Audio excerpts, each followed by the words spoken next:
BA भाग द्वितीय वर्ष के द्वितीय प्रश्न पत्र एकांकी संग्रह से संदर्भित हमने मकड़ी के जाल नामक एकांकी के बारे में पिछले वीडियोस में बात की थी। मकड़ी का जाला नामक शीर्षक जो एकांकी है ये श्री जगदीश चंद्र माथुर जी के द्वारा लिखी गई है। हमने इस मकड़ी का जाला नामक एकांकी के बारे में हमने इसके संक्षिप्त परिचय के बारे में बात की, इसके कथासार के बारे में बात की, हमने कुछ और महत्वपूर्ण व्याख्याओं के बारे में बात की। हम इस एकांकी की कुछ और व्याख्याओं के बारे में बात करते हैं। जब भोलानाथ चंद्रभान को नौकरी रखने के लिए कई शर्तें डालता है, जिसके अंतर्गत वह उसे कहता है कि तुम इस नौकरी में तभी रह सकते हो जब तुम अपने मनोभावों को अलग हटाकर और एक व्यवहारिक रूप से एक सख्त मिजाज के व्यक्ति बनकर इस नौकरी को संभाल सकते हो। इसी तरह चंद्रभान जो है वो उसकी बातों को कुछ बातों को मानता है और कुछ को नहीं मानता है, जिसका एक अवतरण यहाँ प्रस्तुत है। भोलानाथ चंद्रभान से कहता है, मिस्टर चंद्रभान, अगर मेरी जगह कोई और मैनेजिंग डायरेक्टर होता तो इस बात को सुनकर आपको जगह तो क्या बैठने भी न देता। तो चंद्रभान कहता है, आई एम सॉरी सर। तो भोलानाथ कहता है बनी हुई मुस्कुराहट के रूप में, लेकिन मैं आपसे नाखुश नहीं हूं। मैं चाहता हूं कि आप जैसे युवकों को ठीक राह दिखला सकूं। एक जमाना था जब मैं भी आपकी तरह सपनों की दुनिया में बसेरा लेता था, लेकिन अब मैं जानता हूं कि यह सब फिजूल है, ये थोथी बातें हैं। अगर तुम पत्तियों की पुकार सुनते रहे या बादलों के टुकड़ों और गीतों के स्वरों पर मोहित होते रहे तो बुरी तरह से ठोकर खाओगे। बुरी तरह। तुम नौकरी करने आए हो, कोई खिलवाड़ करने के लिए नहीं। कविता, प्यार, गीत, छी, जानते हो तुम जिंदगी के द्वार पर खड़े हो। तो चंद्रभान कहता है जानता हूं, यानी उनकी बातों को वो भली भांति जानता है। अब देखिए इसकी व्याख्या के रूप में जो भोलानाथ चंद्रभान से कहता है कि कल्पना लोक में विचारना छोड़ दो, तब चंद्रभान कहता है कि कल्पना लोक में गुजरने के साथ ही मैं अपने काम में मन लगाकर भी जो है वो कर सकता हूं। इसी संदर्भ में भोलानाथ क्या कहता है कि तुम्हारा कहना अपनी जगह ठीक है, इसलिए मैं आपसे नाखुश नहीं हूं। मैं तो आपको वास्तविकता से परिचय कराना चाहता हूं। मेरी प्रारंभ से ही इच्छा रही है कि आप जैसे भावुक व्यक्ति को सही रास्ते से परिचित करा सकूं। एक समय था जब मैं स्वयं आपकी तरह ही कल्पनाओं की दुनिया में खोया रहता था, लेकिन अब मैं समझ गया हूं कि सपनों की दुनिया जीवन में प्रवेश करने वाले व्यक्ति के लिए कभी भी लाभकारी नहीं हो सकती है। ऐसी सपनों की दुनिया तो आदमी के लिए व्यर्थ है। इसलिए मैं आपको सलाह देता हूं कि पत्तियों की पुकार सुनते रहें या बादल के टुकड़ों और गीतों के स्वरों पर आकर्षित होते रहे कि आप निश्चित रूप से ही बुरी तरह से ठोकर खाकर गिर पड़ोगे। इसलिए मैं आपको इस सत्य से परिचित करा रहा हूं। तुम यहां नौकरी करने आए हो, इसलिए नौकरी होती है, उसे ईमानदारी और श्रमशीलता के साथ ही करना पड़ता है। कोई खिलवाड़ करना नहीं होता है।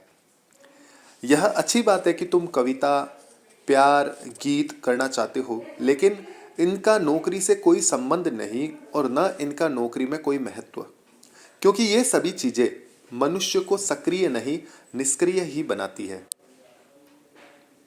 जो व्यक्ति नौकरी के माध्यम से अपने जीवन में प्रवेश करता रहा हो, उसे इस भावुकता की दुनिया में छोड़कर यथार्थ की दुनिया में आना अति आवश्यक है। चूंकि भोलानाथ जो है वो एक यथार्थवादी व्यक्ति है और इस कथन से भी उसका ये यथार्थवादी जो रूप है वो सामने आता है। इसके अलावा वो भावुकता को सफलता के जीवन में अनावश्यक मानते हैं। भोलानाथ चंद्रभान को कुछ और संवाद के रूप में बातें कहता है। वो कहता है, तुम भूलते हो जिंदगी एक कठोर मालिक की तरह होती है, जिसके दिल में दया नहीं, जो सिर्फ काम लेना जानता है। मिन्नतें जिस तरह असर नहीं कर सकती, गाने और रोने पर मोहित नहीं होता। तो इस संवाद में भोलानाथ अपनी कंपनी में भर्ती करने के लिए चंद्रभान का साक्षात्कार लेते समय उसे जिंदगी के संबंध में पूछता है। उत्तर ना देने पर स्वयं उत्तर देने लगता है। ठीक है, वो कहता है कि तुम समझते नहीं हो, जिंदगी एक ऐसे पाषाण हृदय स्वामी की भांति होती है जो हृदय में अपने सेवक के प्रति कोई दया सहृदयता की भावना नहीं रखती, अपितु वह इस निर्मम और निष्ठुर होती है। जैसे कि एक निष्ठुर और निर्मम मालिक अपने सेवक से काम लेना जानने के अलावा उसके प्रति किसी प्रकार की करुणा संवेदना नहीं रखता है। चाहे कोई भी सेवक कितना ही अनुनय विनय करे, उसके सामने गिड़गिड़ाए, परंतु स्वामी जिस प्रकार कोई ध्यान नहीं देता है, वैसे ही यह जीवन है कि मनुष्य कितना ही उसके आगे रोए गिड़गिड़ाए, परंतु उसका कोई ध्यान उसकी दयनीय स्थिति की ओर नहीं जाता। जिस प्रकार कोई क्रूर स्वामी अपने सेवक की भावनाओं का कोई ध्यान नहीं रखता, उसके गाने और रोने का प्रभाव नहीं पड़ता, उसी प्रकार जीवन उतना क्रूर होता है कि मनुष्य की भावनाओं का उसके ऊपर कोई प्रभाव नहीं पड़ता है। परिणाम स्वरूप मनुष्य के साथ क्रूर के लिए क्रूर खिलवाड़ करता जाता है। ठीक है, तो ये भोलानाथ इस उक्त कथन में मानव के एक क्रूर स्वभाव को, जो कि अपने एम्प्लॉय के प्रति या कह सकते हैं कि कार्य करने वाले कार्मिक के प्रति जो मालिक के हृदय में होती है, वो बताना चाहता है। फिर चंद्रभान बोलता है, मुझे डर लगता है।